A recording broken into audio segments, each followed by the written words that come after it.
এখানে আছে হচ্ছে ট্যাংরা, তারপরে হচ্ছে এগুলো আমাদের আঞ্চলিক ভাষায় বাঁশপাতা, তারপরে হচ্ছে ওইগুলা এই মাছের নাম, অনেক প্রজাতির মাছ, তো নাম বলতে আমি অনেকগুলোর নামই মুখস্থ রাখতে পারি না।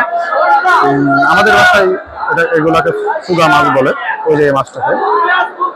আর এগুলো হচ্ছে বাঁশপাতা, তারপরে হচ্ছে এগুলো হচ্ছে ট্যাংরা মাছ, তারপরে হচ্ছে পুঁটি মাছ। পুঁটি এখানে বিভিন্ন পর্যায়ে পুঁটি মাছ আছে, ওই জায়গাতে মাপা হচ্ছে, মাপা আমি দেখাবো। ওইগুলো হচ্ছে মলা মাছ, দেখুন একদম ফ্রেশ মলা মাছ। আর এখানে হচ্ছে আয়ের মাছ আছে বিশাল, এক একটা ঝুড়িতে কম করে হলেও প্রায় 40 থেকে 50 কেজি মাছ আছে। এই যে দেখুন একদম ফ্রেশ ট্যাংরা মাছ। আর এদিকে আমি দেখাবো মাপা হচ্ছে, দেখুন কত কি পরিমাণ মলা মাছ মাপা হচ্ছে। আর ওইদিকে মাছের দাম দর হচ্ছে, মানে হচ্ছে এটাকে ডাক বলে আর কি, ডাক দিচ্ছে। এটা হচ্ছে কতটা বাইরে কি কেজি হিসাবে ডাক দিতেছে। 65 মানে কি, 65 মানে কি, ও 165 টাকা কেজি, 165 টাকা পর্যন্ত কেজি উঠছে, আরো দাম উঠতে পারে। আর এইগুলো হচ্ছে মলা মাছ, মাপা হয়ে গেছে অলরেডি, অনেক প্রায়। এটা কয় মন মাছ হবে?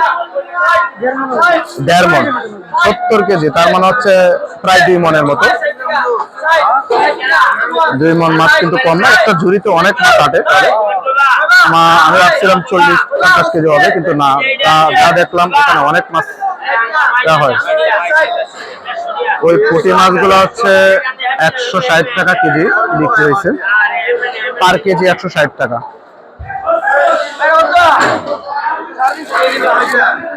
আর এদিকে হচ্ছে এগুলো চিকড়া মাছ, দেখুন ওনারা প্রসেসিং করছে অলরেডি,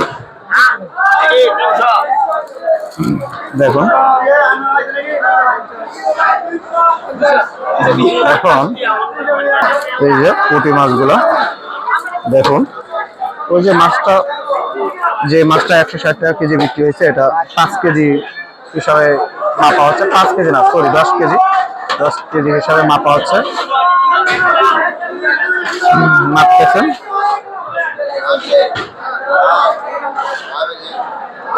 তারপর হচ্ছে এগুলো হচ্ছে পাইকাররা কিনে নিয়ে গেছে, তারপর হচ্ছে এগুলো প্রসেসিং করবে, বরফ দিবে, বরফ দিয়ে তারপর হচ্ছে বাংলাদেশের বিভিন্ন স্পটে এগুলা মাছ পৌঁছে যাবে, দেখুন।